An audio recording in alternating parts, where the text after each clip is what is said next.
Hey, everybody, this is Bishop John Selders, and I'm here tonight. I'm excited to be here tonight via this venue, this format.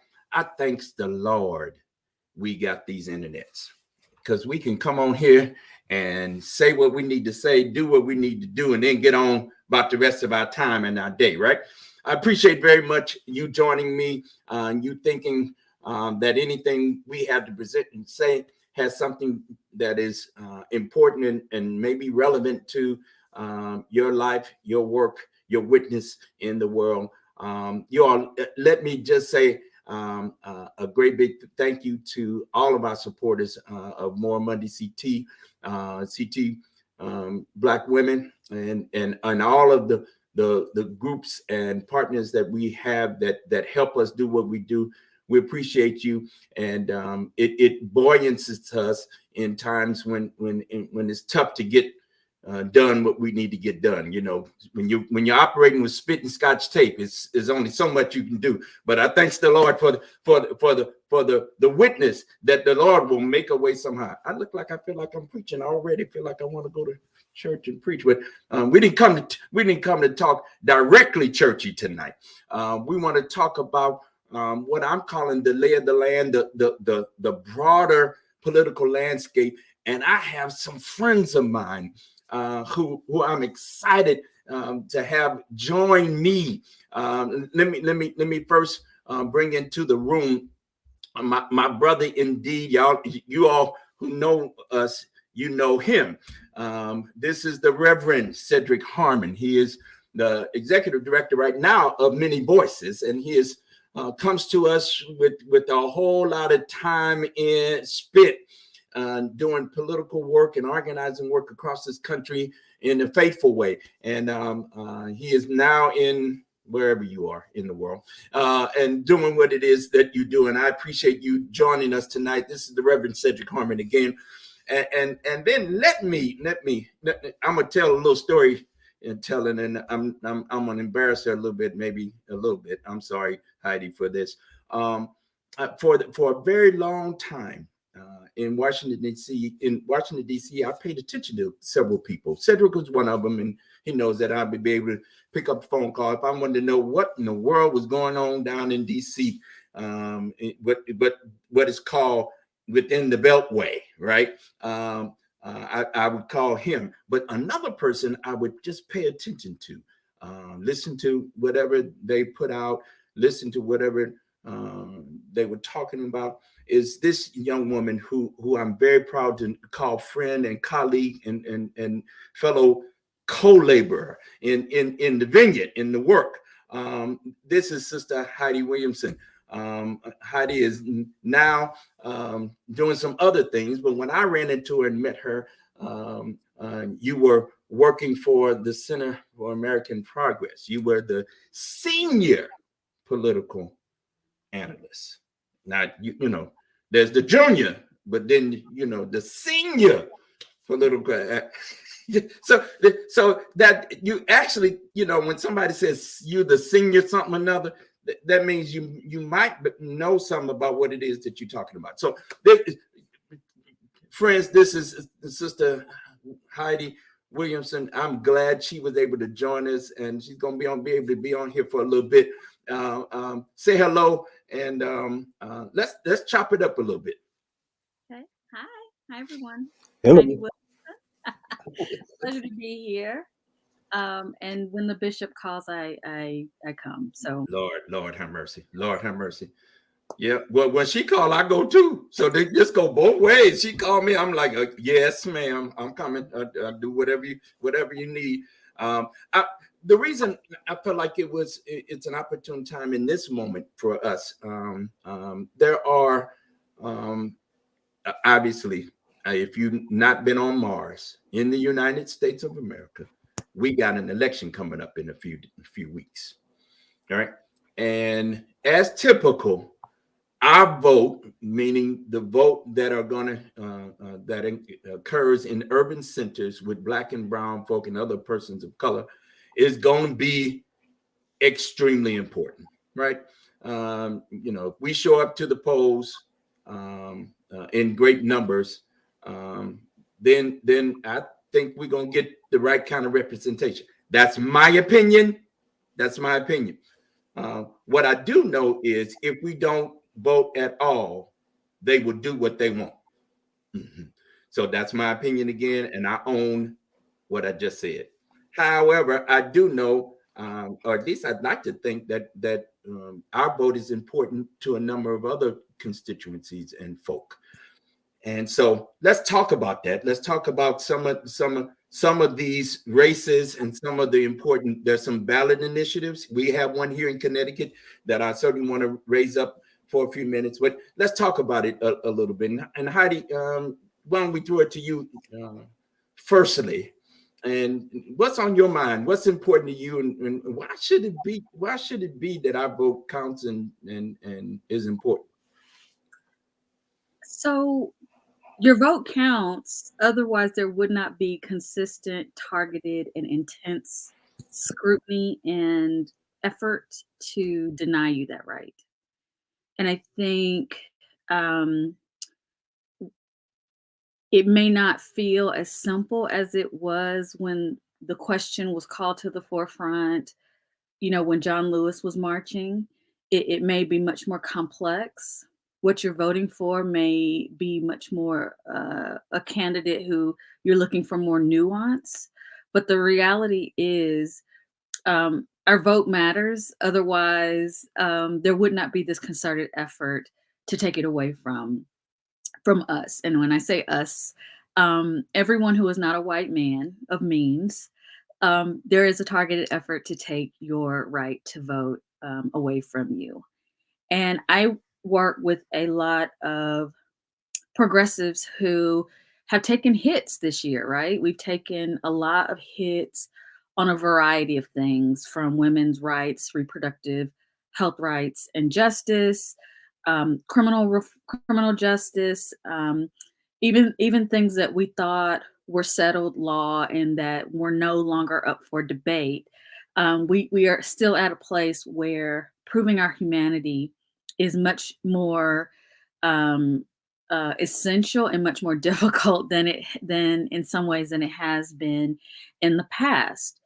And part of the frustration that I have and that I am seeing is even people who claim to be for us and claim to be on our side are even struggling to make the case because the conversations are shifting, um, and we're talking about age, in some instances, age old topics: abortion, voting rights, criminal justice, on the surface that are incredibly simple. But when you put a racial justice lens on it, when you put a gender justice lens on it, many of those who have been elected on the progressive side still struggle to communicate the nuance and why their position matters. And what you end up with is a voting block that could be utilized, but are not always galvanized and put into action the way that we could be. And so I'll give you one example, um, that I've been helping a number of progressive organizations work around, which is not just the right to abortion access as a form and a means of, or an extension of this conversation of what is healthcare and who's entitled to healthcare, but when Republicans, and specifically Black Republicans, are lending themselves to the conversation and putting a racial slant on it, comparing abortion access to things like genocide, or that Black women are somehow harming the Black community by using their rights. It complicates an issue that we know has never been simple. But at the same time, we can't afford to shy away from. Black women can't shy away from it in our lives, and the progressive elected official can't afford to shy away from it in the political discourse. And so the nuance around certain arguments can't be taken for granted. And I think that there needs to be a bit more. Um, warrior-like energy, a bit more fearlessness when it comes to unpacking these things, not just for the person who has to vote on a particular bill, but um, in a way that is authentic so that the voter understands you recognize it's a complex issue, but let's figure out a path forward together because if you deny Black women who make up a significant portion of the voting bloc, what does that mean? And what does it say when you aren't even willing to have a conversation with them to take their lived experience into account? And so I would love to tell you that I have been fighting the good fight since I left DC to take down conservatives who are very vocal and specific and unrelenting in their disdain for all the things that I stand for. But I actually have spent the last couple of years working behind the scenes to make sure that the people who say they are for us actually know what they're saying and doing and that they do better than their predecessors. I'm not saying that they got to get it 100% right, but I need them to do better. And part of why they need to do better is these midterm elections count. It counts. It matters whether if we can keep the House and the Senate at the federal level. But more importantly, it matters what's happening in these states because these issues no longer are sideline issues. The states have definitive positions on all of these issues that people need to either be for or against. There's no longer a room for that messy middle. And so the power that exists at the local and state level, I cannot overstate how critical it is and how important it is that people take advantage of that power and that privilege. You just said something, Heidi, a bit ago that just wrecked me when I heard it. Recently, we had some conversation at our state assembly here, and this trope, I thought we had put it to bed, but I heard it again. That the most dangerous place for Black people was in a Black mother's womb, and I thought.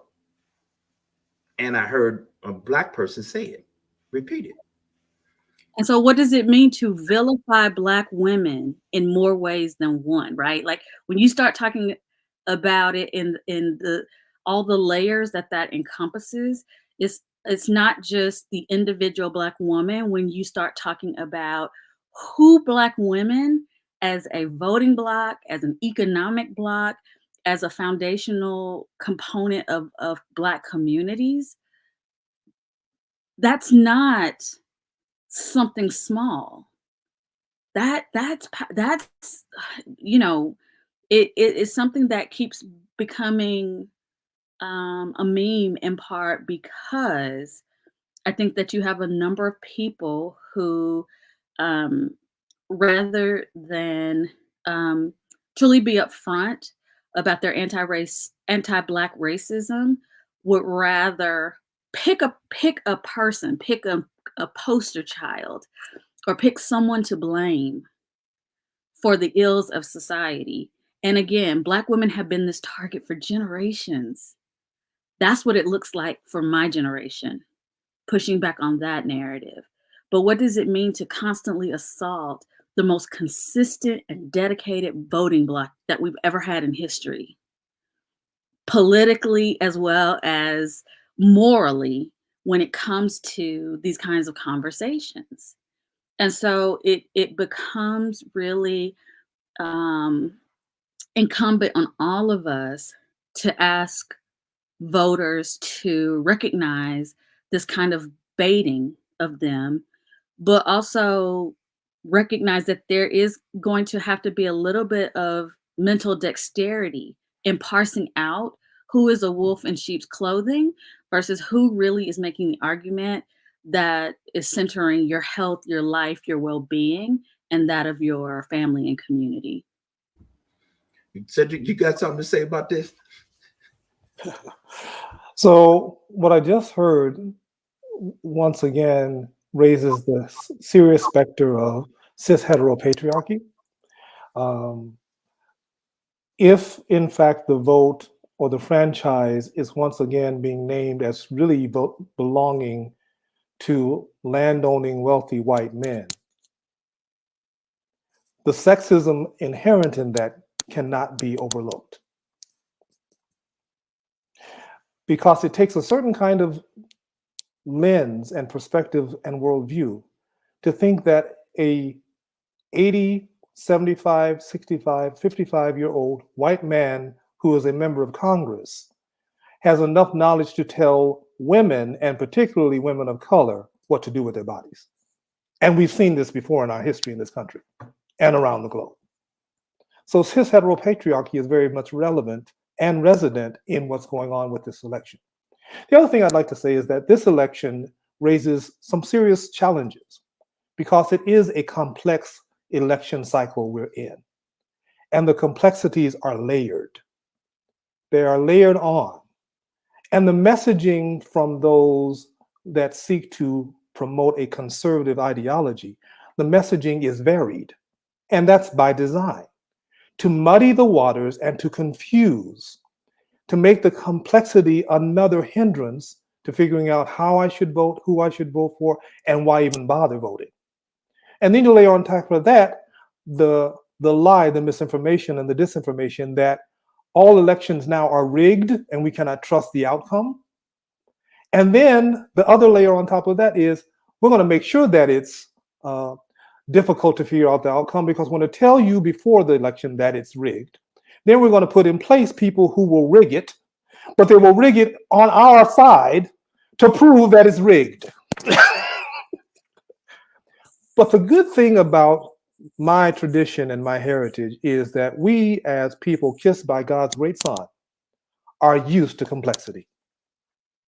Our whole lives have been complex. And we can purposely complexify situations to make sense of them. The Reverend Dr. Kelly Brown Douglas uses, I want to complexify this for you. So let's complexify it such that we can make sense of it. So you're trying to tell me that the vote that people bled and died for is not worth it? You're a lie and the truth ain't in you. And then you're trying to tell me that you're going to block me from showing up and deny me water. I'll bring my own water. And then you're going to try to tell me that Black women's vote don't really matter, or we're going to show you how much it matters, because that's what we do. We show up in complex situations. You done gone to preaching. That's Reverend. You sure have gone to preaching. See, so one of the things, so yeah. So the sky ain't blue. Okay, right. And then you got all kinds of issues that are woven together. You're right, in a kind of semi-single fabric. That's why you need to vote for me. Now you're gonna lie the whole time. And I just heard recently, Heidi. One of the people down there in Atlanta, or in the Georgia election. I'm gonna lift that up. There are two Black men running for Congress there, and I heard a white woman say publicly on these airwaves, "I don't care about one of those candidates' personal morality. I do not care. I want to win." And I almost, Heidi, you may not get this ref, you will. I almost caught the Holy Ghost, because it was one of the first times that the truth had been spoken. Because that is for me, there is this moment where you gotta hear from some of them. They don't care nothing about nothing but the outcome, the winning, and it's by hook or by crook that they go for it. And I at least heard somebody say, "I don't care nothing about how many abortions he paid for. Don't care nothing about." I'm not getting ready to be partisan. I'm trying not to be, but they don't. The morality doesn't even. I mean, we had a former president say he would, do things to women, and and they laughed about it. They got them on tape, and it made no difference in that election outcome. Can we stay right there just for a moment, because it's not just one of them. It's a whole. There are many different versions of this election that's just in this. I don't know. They're in this loop.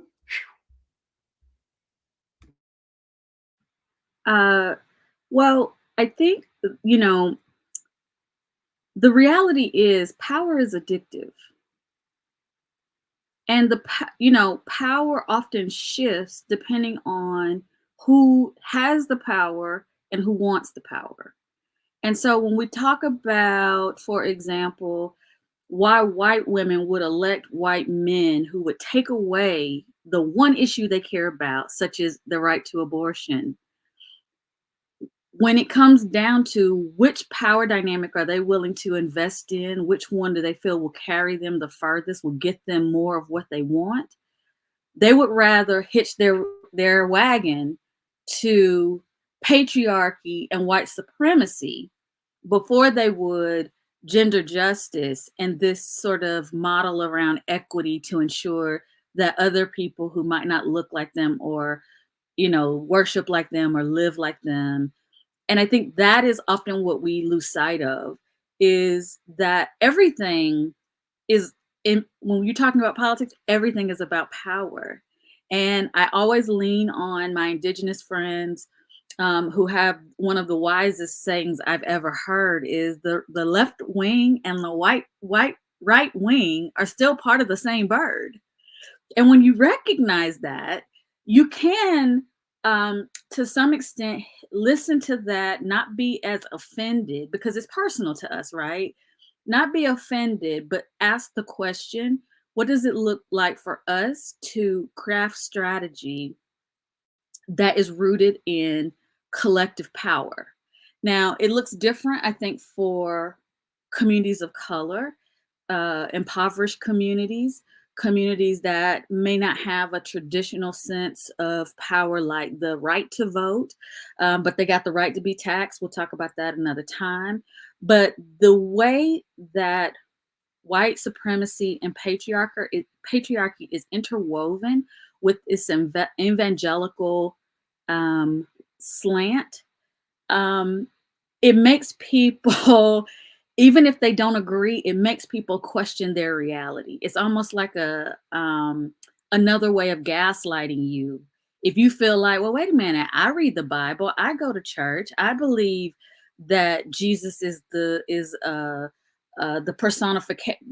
personification of God, and he speaks for the least of these.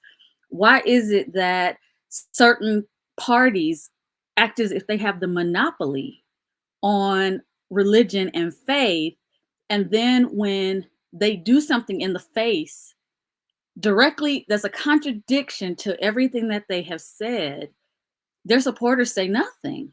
Now, I can tell you, being from Georgia, my family knows Herschel Walker's family. No one's shocked that he's paid for abortions. We're just shocked that that's the only one that's come to light. I think what's shocking is the way and the lengths that he will go to lie about it. That at the end of the day is what your character is rooted in. Your ability to own your behavior. It's not about apologizing or this, that, and the other. It is really about sort of the lie and the extent to which you will go to bolster that lie. And in one day, because he was unyielding, his son was able to implode his entire campaign. That is Warnock's saving grace. But at the end of the day, it really comes down to us unpacking and being willing to challenge these dynamics of power, the way they interplay with one another, and the way we are often sort of in the eye of the storm, trying to make sense of them and what it means for our lives. Because some of us just want to go to work and be left alone, right? We just want to go vote, go home and eat something, go watch something on Beyonce's internet, and go to bed. Like we are not in it for all these games. But that is not who our opposition is. And so those conversations have to happen, and we have to be strategic, prayerful, but strategic as we think about the best course forward. Honey, thank you. So you done said a whole lot there, and then you got to run. I know we promised you that you would get out of here in a good time. But I tell you what, would you come back? I absolutely will. All right. Y'all heard it. So when it's gonna be on these internets, Heidi. That Yes. you said I'm coming back. All right. I'm coming back. Your With insight, pleasure, though, just the little time that I had, and I really hope that this conversation inspires people to rethink what it is they're doing and how they're going to go into these polls and truly make history happen. absolutely, as we always do. Yes. We always make history happen. I appreciate you, Sister Heidi. You will be back with us again and again and again. After the election, yes. After the election, you're gonna be back, and we're gonna talk some more about lots of stuff that we both care about. Appreciate you. Blessings on your journeys, and we'll see you real soon. All right. Bye. I am always blessed by how she can, we said it in the neighborhood, she can turn a word. I hear my grandma, I hear my grandmama and them talking to your grandmama and them, and that's how they be in the kitchen over the stove and the sink. That girl sure can turn a word. I appreciate you, Sister Heidi. We got another friend and brother and colleague that slipped in the back door, and I'm gonna bring him into the room to have some conversation with us. The bishop, Dwayne David Royster. He hails from, well, I know him from Philadelphia. Yeah, don't get it confused. And I ain't quite got it's too soon yet to talk about them Phillies over my Cardinals. It's too soon. Now, how about those Eagles? That's what I'm saying. I ain't in that game right there. I don't. Me and the NFL can't do it right now. Anyway, Bishop Royster, I appreciate you being able to. You in the car somewhere. I don't know exactly where, but you pulled over to the side. I can see ain't nothing moving, and thank the Lord. And to join us and join this conversation, you've heard a little bit about where we're at. We're talking about the lay of the land. Sure. And Sister Heidi dropped the mic and then had to go. I don't you love it when they do that? They just walk up on the thing, drop the mic, and then say, "I got to go by." But here we are. We have some key elections across this country. That election down in Atlanta, in Georgia, is a key one. There's one in Wisconsin. Lord, don't y'all mess with me in Michigan. Michigan, what y'all doing? There's another key one out in Arizona. Mark Kelly is in the battle there. I mean, so we can go down the line. In the way in which I should say, Bishop Royster is the pastor of Faith United Church.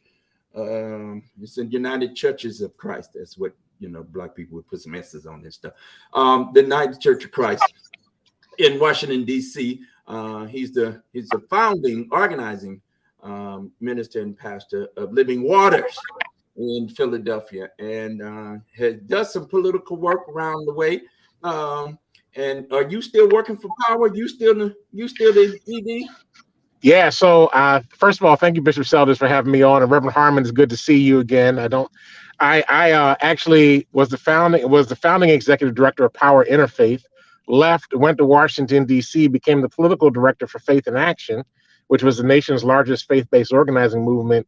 And then a couple of years ago, came back to Power to be the ED back there again. And Power is now a statewide network of over 100 plus congregations in the state of Pennsylvania working towards racial and economic justice on a livable planet. So we are the largest faith-based organizing movement in the state of PA. and very proud of the work that we're doing and trying to do that. So you left out the race in Pennsylvania, which is a major race, right? That's a major race. Dr. Oz versus John Fetterman. And, it was a blowout at one point, but it's not a blowout anymore. And there's a lot of challenges that are going on with that. And not to mention, there's also a major gubernatorial race going on in Pennsylvania as well between Josh Shapiro and Doug Mastriano. Doug Mastriano is a Pennsylvania state senator who chartered 3 buses and took the people down to the January 6th insurrection. He's been a Trump apologist since that time. One of the biggest challenges is Doug Mastriano is a white Christian nationalist. And I think that if there's ever been a time in modern history that white Christian nationalism has reared its ugly head in a very public, bold way, we're living in that moment right now. I keep telling people that Pennsylvania is basically ground zero for this. We are the northernmost southern state in America, even though we have always been north of the Mason-Dixon line. Once you get outside of Philly or once you get outside of Pittsburgh, right, it's a very different state to be in. And so we're wrestling with this right now. As a matter of fact, our organization, Power Interfaith, next week is launching a 3-week bus tour called the Freedom Express, where we're going to go into purple and red areas across the state and have conversations with folk about the heresy of white Christian nationalism and how it's not Christianity. It's something else, and it actually worships the idol of white men. And so we're going to have those conversations and talk to people about voting and support folk in communities that are purple and red that often feel like they're very isolated and don't have anybody to talk to and to strengthen them for the work that's in front of them. So, yeah, right now, United States of America is a mess. But I just want to say it's not just America, right?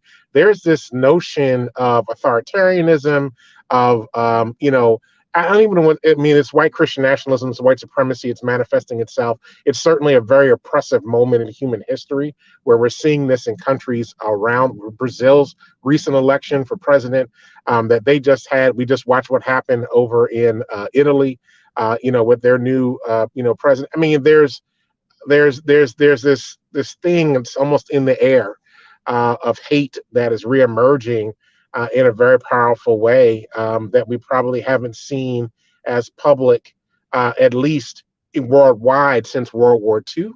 I think America has seen this vision probably up through the 80s and the 90s until it got to a point where it was just too dangerous to, act this way out in public. And everybody kind of went underground. But now people, they don't even put the sheets on anymore. They just come out and say whatever they're going to say, and just be bold about it.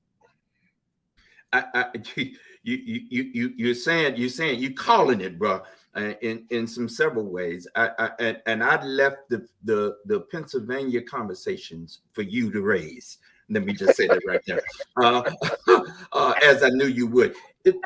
There is, and let's continue down the road you just started, Bishop. Let's talk about the uprising in Iran, for example. So yeah. You got women who are deciding, listen, I'm not going to wear this hijab anymore, and y'all not going to be the hijab police and beat me without me standing up, Iranian women to say, no, that's enough of that. There are other political movements that have faith and race at the center of it, right? Across the globe, as you mentioned. Here, however, I would contend that ours is so nuanced. In many of the states, I'm from Missouri originally, grew up in St. Louis. That's one of the reddest states outside the urban centers. Let me don't get it twisted here in Connecticut and in Massachusetts and in other places in New England. It's the same. Outside of our urban centers, it get tough to even hear what I would call sensible. Okay, you don't agree with me, but make some sense, right? 1 and 1 is 2, I thought, and yet they will tell you the sky is orange, and you look at a blue sky, and they will say it's orange, it's orange, it's orange, it's orange, and lie like a rock. and y'all say, I don't care because God bless America. And So George Orwell wrote about this in his book 1984, right? This is double talk. And the epitome of what we're seeing right now, Octavia Butler wrote about this moment in her book Parable of the Sower, right, where she talked about that there would be a president that would come along that would be a MAGA president, right, and they would use Christianity as a vehicle. I think there's one of the things that I think it's important for us to understand about white Christian nationalism and how it manifests itself in the political structures is that it does not see a separation between church and state. Right, it sees that they are one and the same, and they will use power and to do that. So here's a challenge, and I mean I deal with this with a lot of my progressive secular partners in this moment. Right, they're trying to have a secular argument to a spiritual conversation, and it doesn't work. And I think that this is really the moment when the Black church and churches of color, and even the progressive white church, if it can manage to get through its own stuff, has to rise up. Because the forces that we are contending with right now, when you deal with the Marjorie Taylor Greens of the world, right, you deal with the Doug Mastrianos of the world, you deal with the Darrell Coxes here in the state of Maryland, because I live between Maryland and Pennsylvania, I'm back and forth between the two.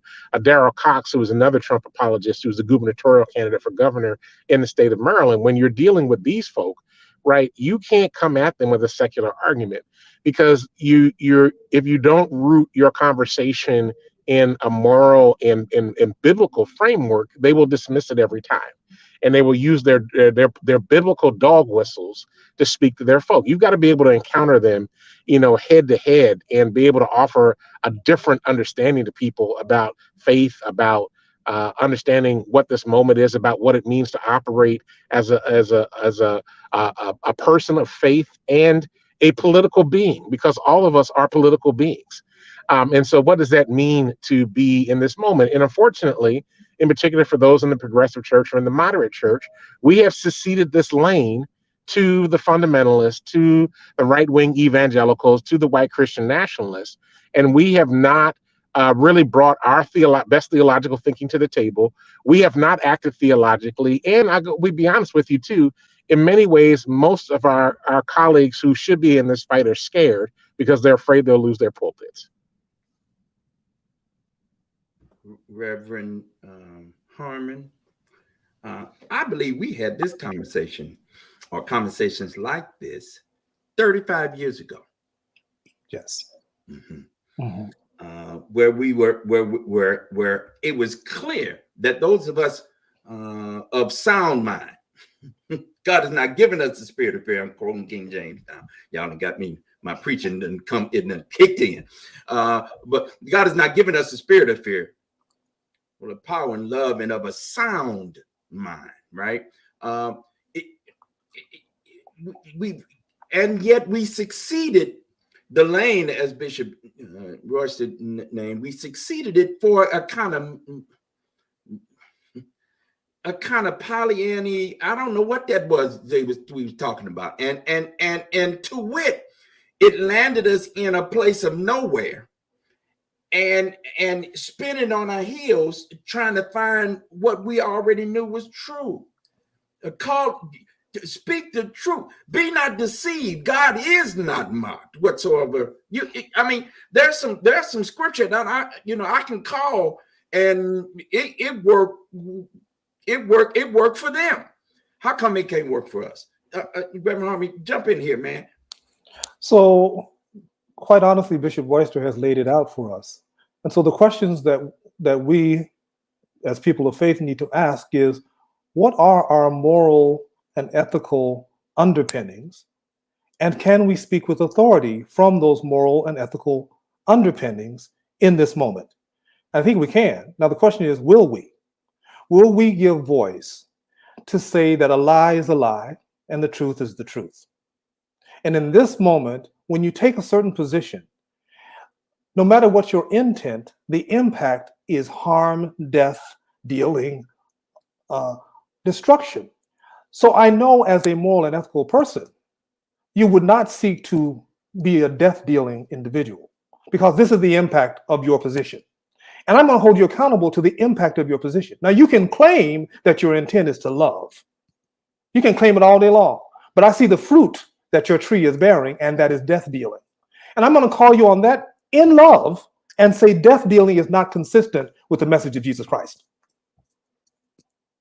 And stand firm in that. What I am appreciating right now is there are some Jewish brothers and sisters who are challenging this abortion law on the basis of their theological understandings. They're claiming their tradition and saying, when you take this position, you dismiss our tradition and our faith.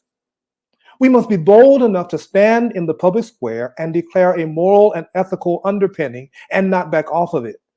When a person says that they have been redeemed, we need to be the one to say, well, redemption looks like this, and let's check the boxes that you've not checked. So if you're seeking true redemption, truth telling is a prerequisite to your redemption. Lie will not get you to redemption. Lie will end you up in hell. And we can say that with moral authority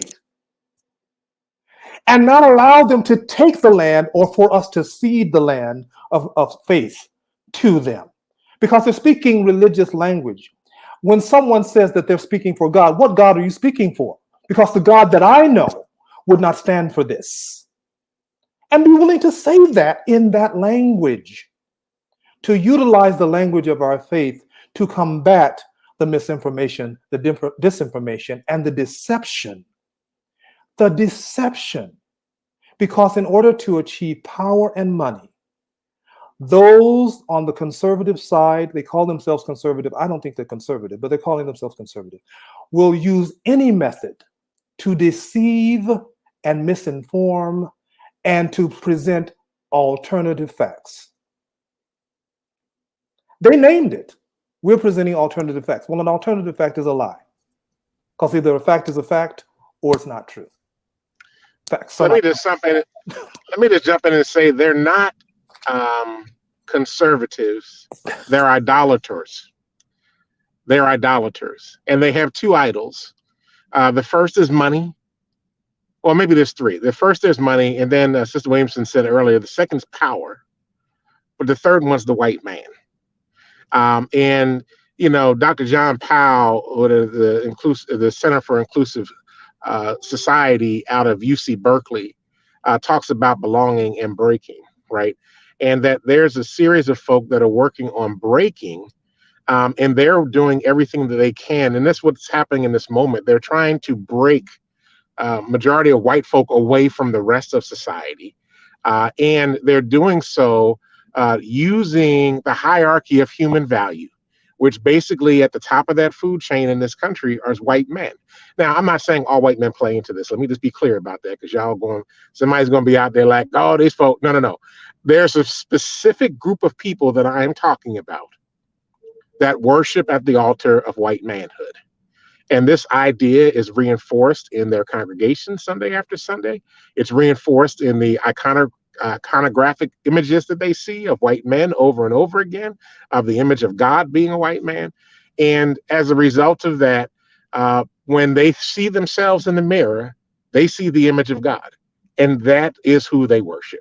And so anything that takes away from them, challenges them, tries to make anyone equal to them, including white women, right, have to be dealt with, have to be subjective, have to be put in some sort of repressive situation so that they can float to the top.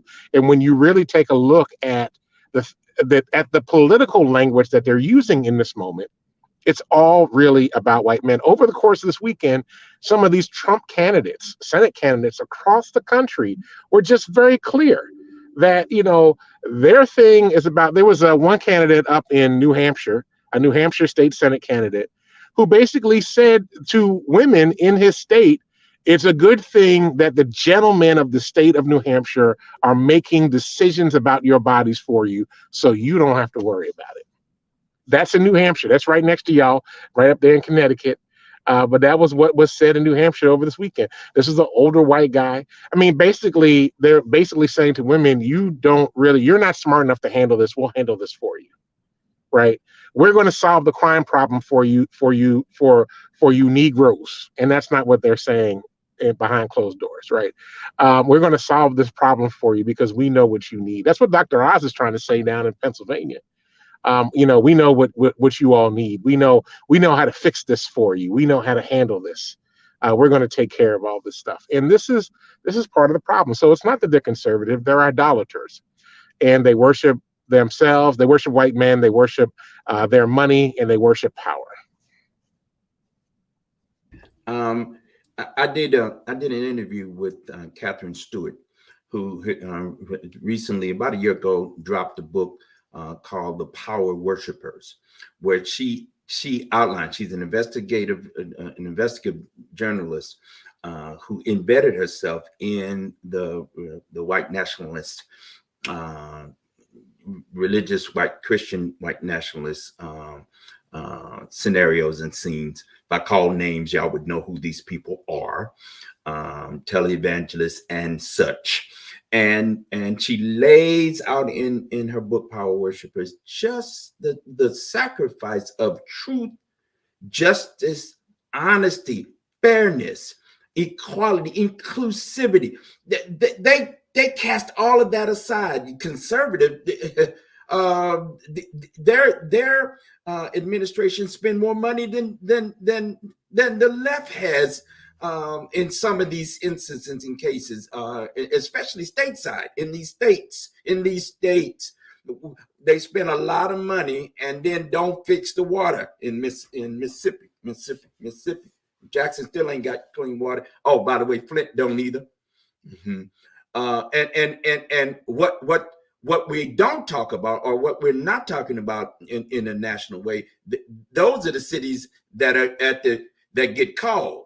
There are other cities that are right here at it, and it just ain't broke yet, right? That their water's bad, or their electricity infrastructure is horrible, because of the emphasis on the suburban white flight, et cetera, et cetera, et cetera. These are truths, lenses that some of us see what's going on, and then say, God, give us grace and mercy and help us to reach our own folk. Because while we're talking about what's happening with other people, you hear this same rhetoric amongst us. Mm-hmm. Amongst us. So let's be honest, right? If we're going, I want to talk about solutions at some point too, but let's be honest. A lot of our colleagues have been trained and steeped in white Christian nationalism in the institutions they were trained in, whether it's Bible college or the evangelical seminaries they went to, even some of the progressive white seminaries that some of us attended, right? Whether they recognize it or not, right, is steeped in this sort of theology, this world view that is actually very destructive to us. So we have a tendency to replicate what we've been taught, and we have a tendency to do it very, very well, which is unfortunate. There is a sense to which we have to really figure out how to decolonize our theology. And even the Black denominations that exist in this country, right, they were all born in response to white supremacy. So it's not like they were born in a vacuum, right, where there was nothing and then you could just kind of build a theology from there. No, they were built in direct response to hate and repression and oppression. And so as a result of that, to be quite frank, none of our faith is actually ever not tainted. Because it's either in response to or a byproduct of this white supremacy that has been the original sin of this country that we just have not been able to get away from. Now, I know that there's some folk out there probably watching this sort of like, oh my God, I can't believe he just said that. I'm telling you, it's the truth. I don't care whether you're AME, AMEZ, CME, whether you're Baptist, whether you're Church of God in Christ.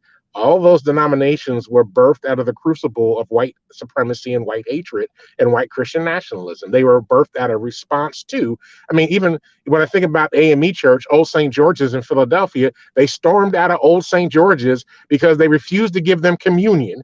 And so they started their own church, right? So both the African Episcopal Church of St. Thomas, which was a group of African Episcopal churches that started, that are now part of the Episcopal denomination, and then, Mother Bethel AME Church, right, that started, all as a result of, the hate that they were experiencing in the world around them, right? And so it was born and shaped in all of that. And so our faith is like that. And so there's two ways, right? So So for some folk, because they want to prove how evangelical they are and how holy and righteous they are, they've adopted the rhetoric. They just have a black face on it. And they're subjecting women.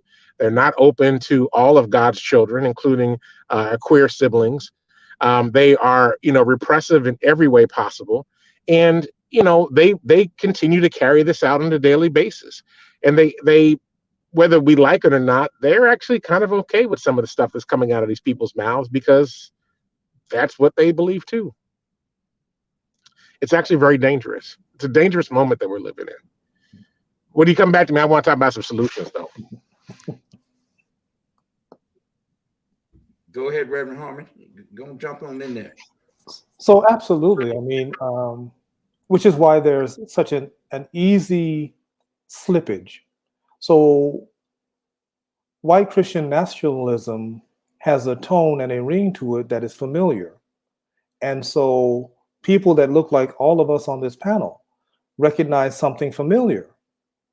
And it may just be a segment of the messaging that appeals. That's all you need, is just a little bit to draw you in.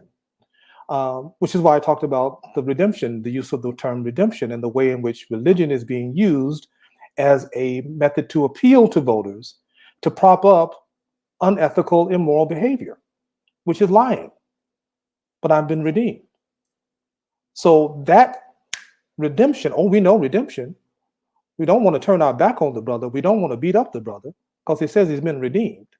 And so there's a love of a slippage, and that's what they're counting on in these elections.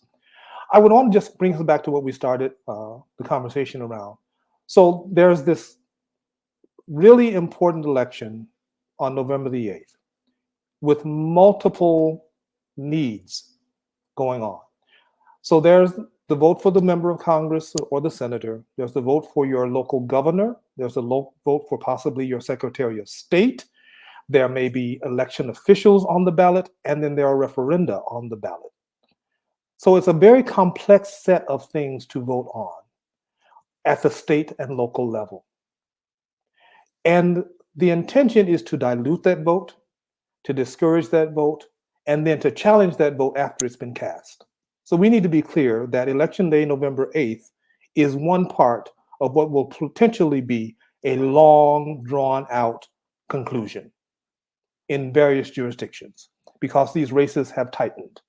So we should prepare for that possibility, that we may not know results, or results may be challenged for an extended period of time.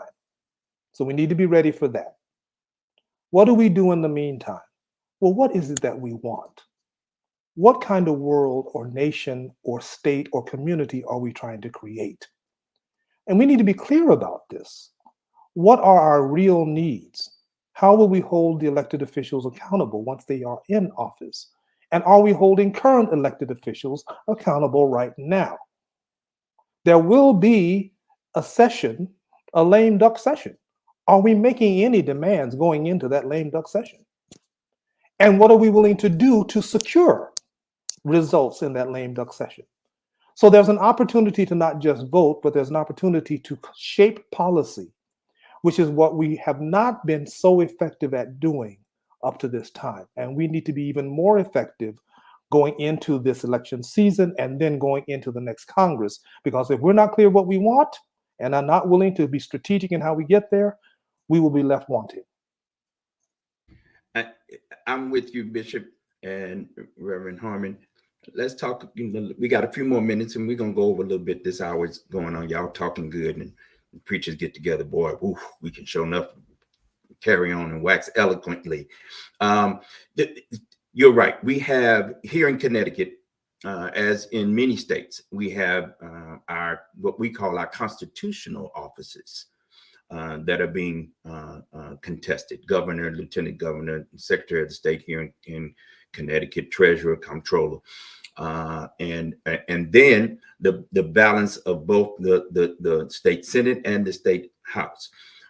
Here in Connecticut, we have an opportunity to push to win all on one side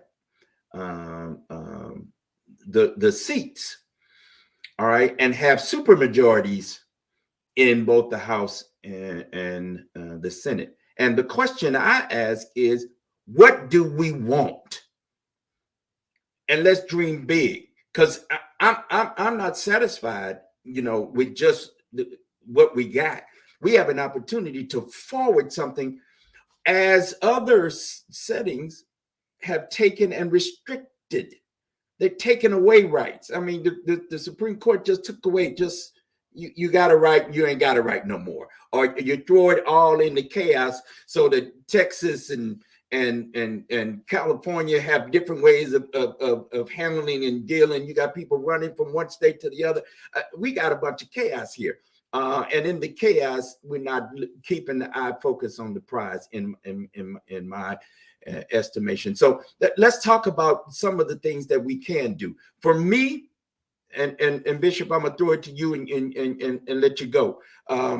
For me, we have the power of our vote to hold officials accountable to the things that they have espoused, to the things they have supported, to the deals that they cut behind closed doors, that they don't say nothing about. We have ways to hold them accountable, because we know what we live with day for day. Gas prices are going right on back up, aren't they? Mm-hmm. So them eggs still ain't came down. Yeah, that milk costs a lot. So the money we have in our pocket, is the economy is in trouble in many ways. Some of us are struggling day for day. So anyway, let's talk. What are the ways we can be supportive and be forward thinking in that? So, I mean, there's a couple of things that I would say. First of all, not only do we have to vote, but it's actually not enough to vote anymore. People have got to get engaged in the political process that is actually working in power building structures, that's working towards an agenda for our communities to be able to thrive. So it used to be, I mean, I know, right in the 70s, after the Civil Rights Act, after the Voting Rights Act, is go out and vote and, vote it'll be all right. And actually, that's not enough. And I think we have to stop letting people think it's enough. It's not enough anymore. You've got to get engaged. You've got to stay involved in your community, stay involved in community organizations that are building power, building an agenda, that are working towards issues that are important for you. Bishop, I just want to go back and say, you said something very powerful just a little while ago about the Supreme Court decisions. And, our colleague and friend, my fraternity brother, the Bishop Talbert Swan, who's the head of the Church of God in Christ Northern Nova Scotia district, and also in charge of social action for the Church of God in Christ. He said something after the Supreme Court made its decision around the Dobbs decision. And he tweeted this out, and he says, at the rate we're going, we'll be back on the plantation by the fall. And I think if folk are listening and watching right now, think that there is not a plan to get you back on the plantation, then you're not paying attention to what's going on around you, right? One way or another, whether it's through incarceration, whether it's through keeping you in debt, whether it's through, trying to throw you in jail because you vote and you didn't put your middle initial on the paper, something like that. All these things are designed to oppress you and to keep you from living your best life. If somebody's working this hard to prevent you from doing something, then generally that's something you should be doing. If they're working this hard, spending this many hundreds of millions of dollars to steal your vote, to prevent you from being able to cast a ballot, then if nothing else, you should be like, look, if voting was a pair of Jordan sneakers,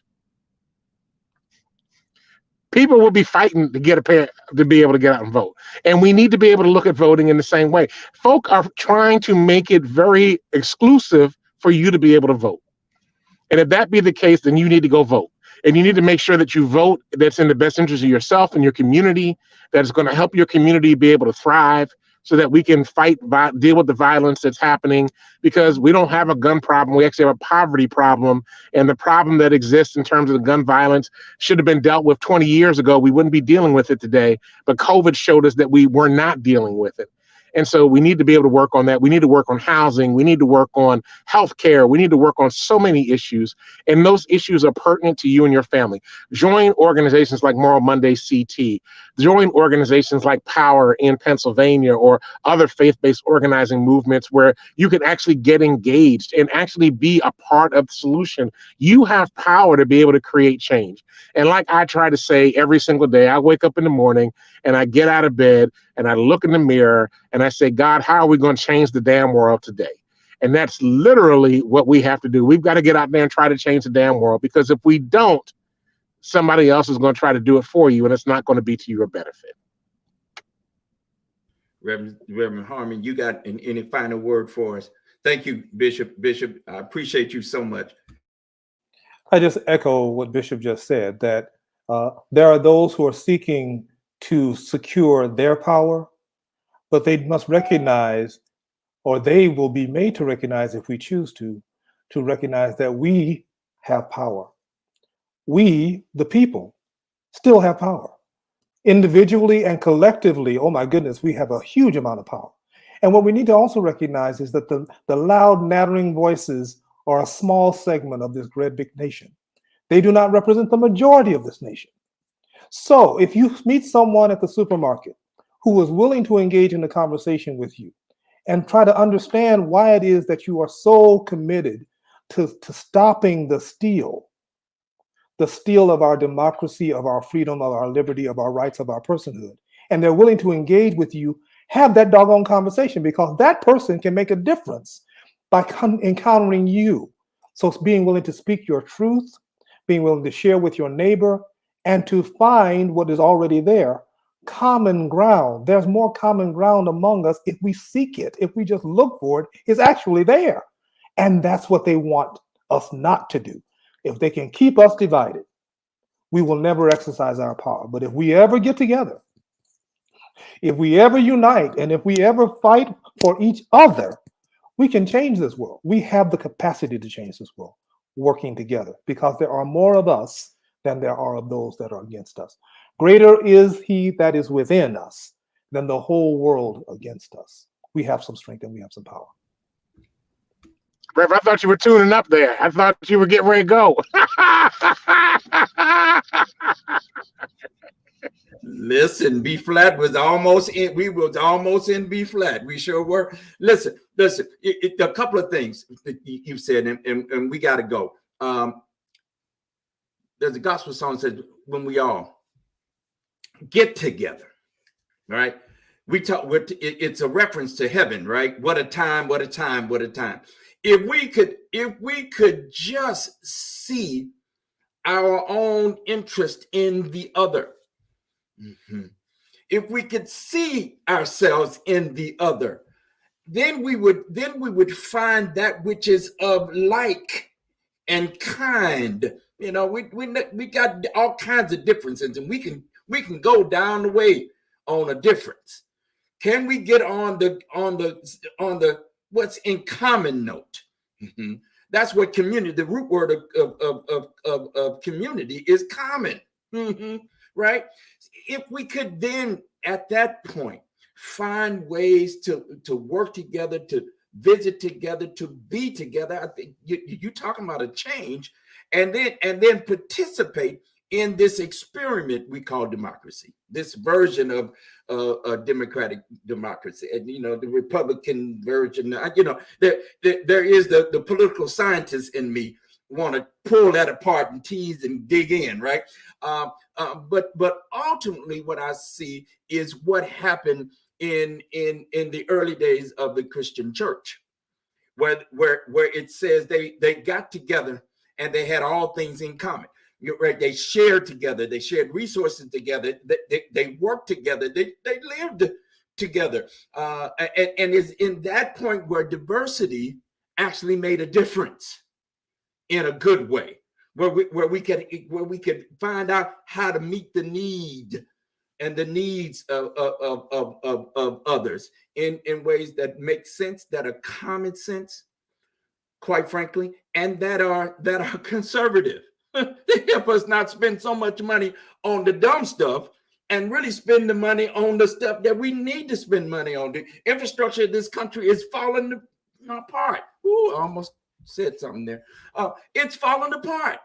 And yet we're stuck on, who's sleeping with who, right?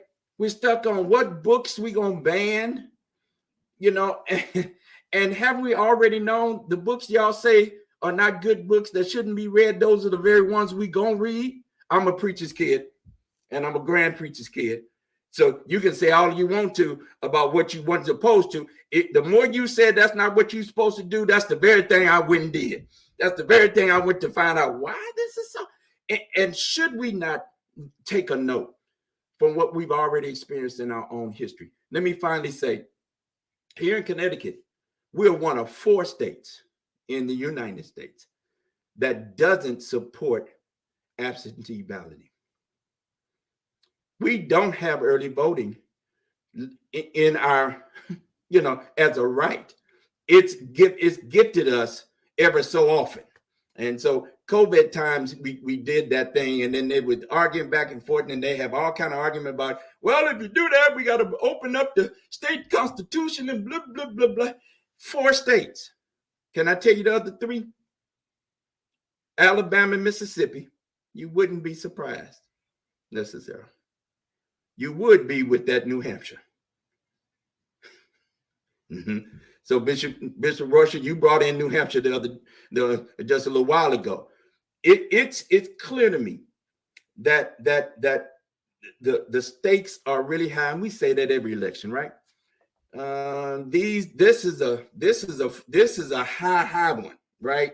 There's a high one here, and I think it's incumbent upon us, especially persons of faith and of conscience, to get out in our spaces and places. It is as true, Reverend Harmon, as you just said. It's encountering somebody at the grocery store, and they out there talking about whatever they talking about, and you notice they're not scared to say all that stuff they say. They're not sensitive. They say all that stuff in public. So how come we can't say in public, I disagree with that? And here's why. And name it and claim it in the context of my faith. It shouldn't. That's where we are. And you two in particular are my friends, my brothers. And I appreciate you very much joining me tonight to talk a little bit about this every Monday night until the election, and then probably afterwards we're gonna be chopping it up a bit, and so I'm gonna prevail on my relationship with the both of you to say you're coming back, right?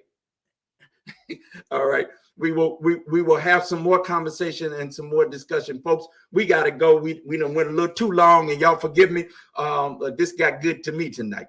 I appreciate you very much. Appreciate the way in which we've got to begin to understand ourselves in order to then, to get out. And I'm with you, Bishop Royster. It's not enough just to vote, but you got to go to the vote, and then you got to stay engaged and find ways to do that through organizations, through your own congregation. Start some small group, Bible studies. We're gonna have a conversation before not too long. We're gonna talk about reparations again.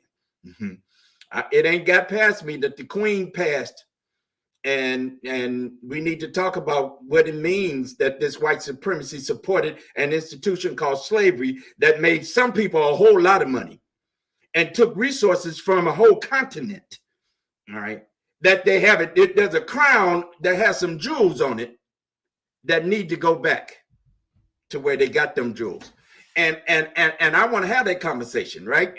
Everybody else gets to get some restoration and get some reparation and gets made whole again after something go happen. That's why we sue, right? There's a whole culture of lawsuiting here in the United States. How come when Black folks start talking about, reparations, and when brown folks start talking about, y'all done took the resources from the islands we come from, or from the countries we come from, can y'all get that back? Then all of a sudden, we can't, Yeah, let's have those conversations. Let's have those conversations. Thank you, brothers, again for joining us. And we'll be back at this again, folks, next week, next Monday, 7:30 Eastern Standard Time. And if you're on the East Coast, you're on the West Coast, y'all figure out what time that is. Anyway, we'll chat at you. We'll talk at you. Thank you. God bless you. Peace.